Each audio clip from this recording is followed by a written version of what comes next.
welcome back, Patty Wiggins. Known you for a billion years, friend extraordinaire, realtor extraordinaire. Welcome, by the way, to my man cave basement again. Yes. It's, What's actually behind us? I don't know. Maybe we'll put Milan back there or some sort of a forest. I don't know. What would you prefer? Something darker, because I'm not, I've got to stand out. Yeah, Just kidding. I don't know. Yeah, what's I'm really blending behind with us the is the chair. green screen. So you mentioned in the last segment safety. So let's go Yes. down that road.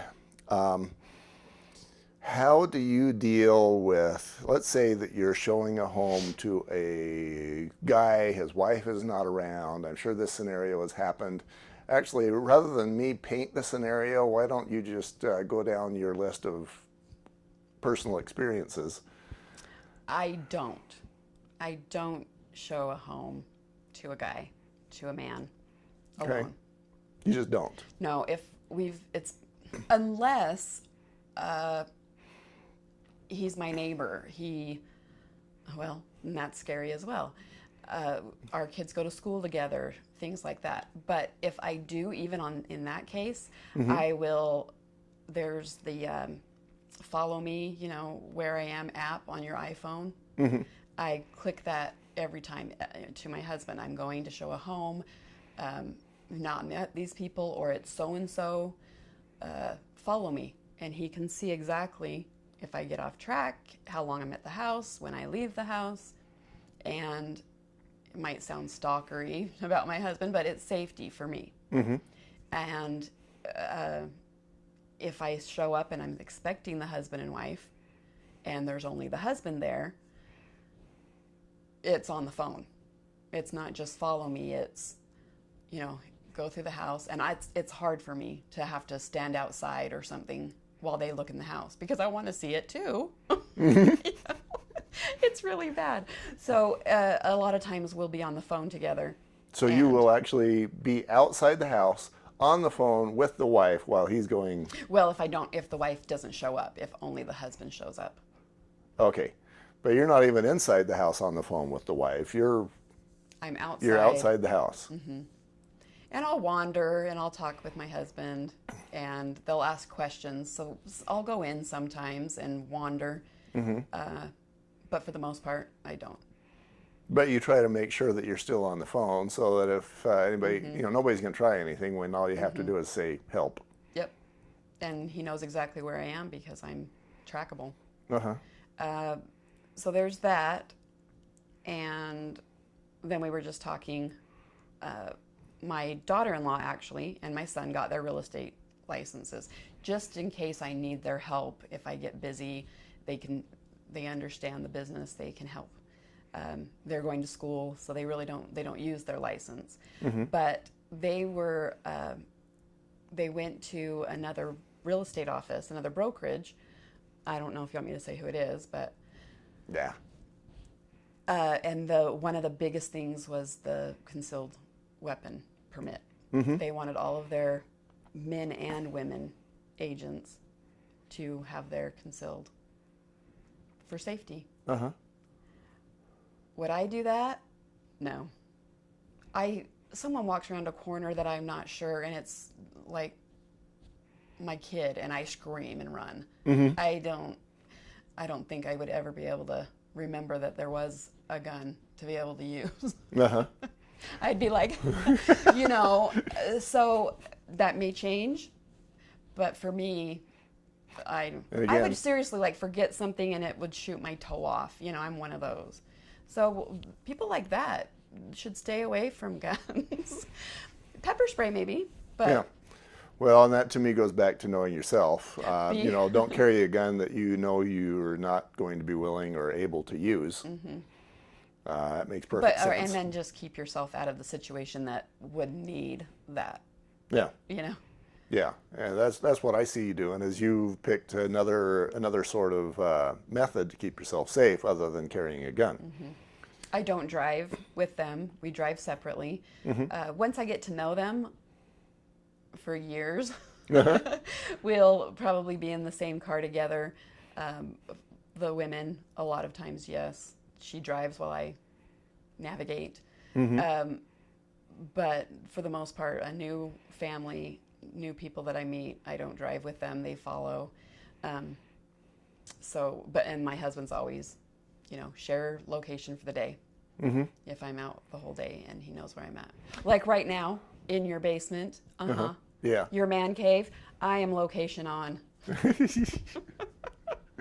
Yeah, there goes that opportunity. Dang it.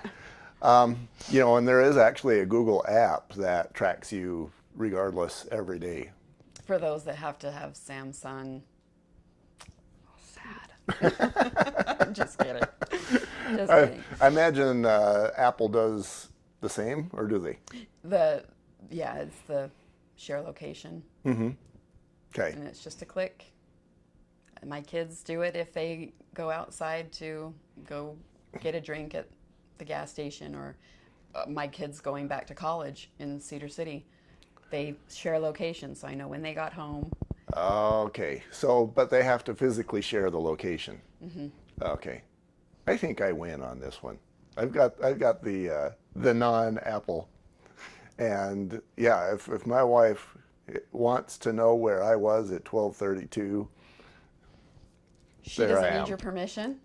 Nope, just logs in as me. I leave my computer on, and Yeah, I know all my kids' passwords. That's good to know. Maybe I'll look into that. yeah.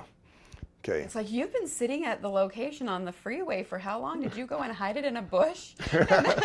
What have you been doing for 2 hours?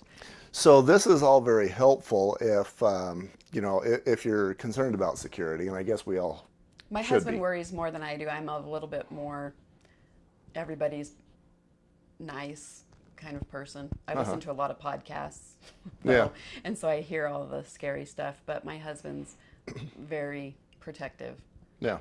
And so he's always, who are you showing to? Have you met these guys? Have I met these guys? Yeah.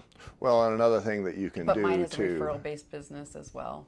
So. which helps, and that's another argument for building that referral-based business, is then you don't have to, besides not having to spend money to advertise, you don't have to deal with the people that advertising generates. Right. Well, and my money for advertising goes to fun presents at the end. Yeah, Easter egg baskets. I love it. Yeah. All right, very good. Thank you, Patty. Any parting words of wisdom for people who would learn from you, the Guru S? If you love listings, do listings. If you love buyers, they can drive you nuts. I love that they drive me nuts. Love it. They are stressed out. They are picky. They want to see everything. I want to see everything. There's not a lot of buyer's agents that love doing it. The listing agents, it's much easier. It's more managerial, possibly. Right. And I don't love that. I love being out, going to lunch, finding the perfect house, and then I get my paperwork going. I do my inspections, and I'm a little bit of a bear. I hear that a mother bear, I'm sure. I hear that a lot of agents kind of just gravitate from doing primarily buyers to listings because it's kind of that graduation process. Yeah, you what I'm have to. hearing you say, though, is pick what you love, start there, stay there, and become really good at it. Yeah, I would. A lot of people think, oh, listing agents don't do any work. They just list it and then they, go to the next person. They do a lot of work. Now, if you're not, and you have to show, they don't see it. They're not standing with you and while you're doing your paperwork and advertising or, making sure your dates are on. They don't see that side, so they think you're making free money off of them. You're not. Or at least show them the tracking of, who went through their home, what the feedback was. You can get lazy on listings, but if you can treat your clients like you would want to be treated, with knowing, did they like it? Did they like it? What was the feedback? If you can be a really great listing agent, I say go for it, because buyers will notice that you're not enjoying them. Are you going to make an offer on this? So do you like this one? Do I have to show you more? And that is the number one client that I would get that I have no idea who they are.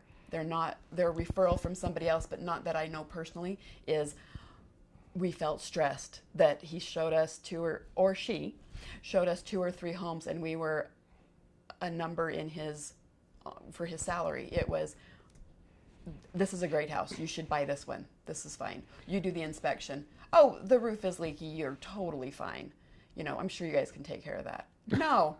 If they don't feel good about it, the roof is not in their budget to redo, and you said it's leaking, you don't buy it. How many deals have you ruined for me? Don't even know. Couple. Yeah. But guess what? I still sold them a house. It just wasn't that weekend. Right. And then you sold them another house a couple of years later. Correct. And one to their brother-in-law. Exactly. So I know that check, don't count your money until it's in the bank. Right. Number 1 rule. But be good for your clients. Yeah, it goes back to that, back when I was enough of a customer service freak that I actually wrote a book on the subject. But it's not about how much you're making off that one deal today. It's, the deal today is kind of free money. What you're really working for is the next 5 deals that they're going to refer you to. Oh, brand new married couple buying their first place for $180,000, $70,000, and the rich person who has the $1 million home or the average for $400,000. Yeah, my kids will say, "You're doing all that work and you're making, it's a $50,000 property compared to 15 different sales on the one person."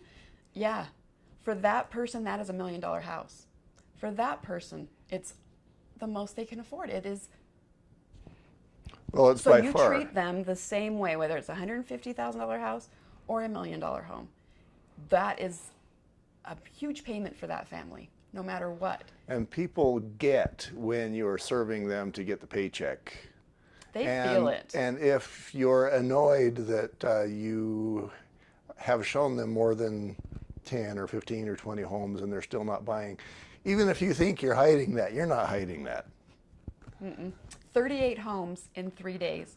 Had clients come from out of state. They had to find a house that weekend. We spent 3 days, 38 homes. Wow. Found one, but just saying. I was sore. I thought I had done squats getting in and out of my car for 3 days, but we had a good time. And they found a house. But it's a lot of, it could be 1 or 2 homes that you find them, and they get the first one, or years. Yeah. I had one for 2 years. So just enjoy it, and don't count your money before you got it in your pocket. That's awesome. I'm sure that you've been able to gather more bullet points than I have physically pointed out, but you can see why Patti wins. And that's why I've got you here. Thank you, Patti. It's been a pleasure. Well, good luck to all of you.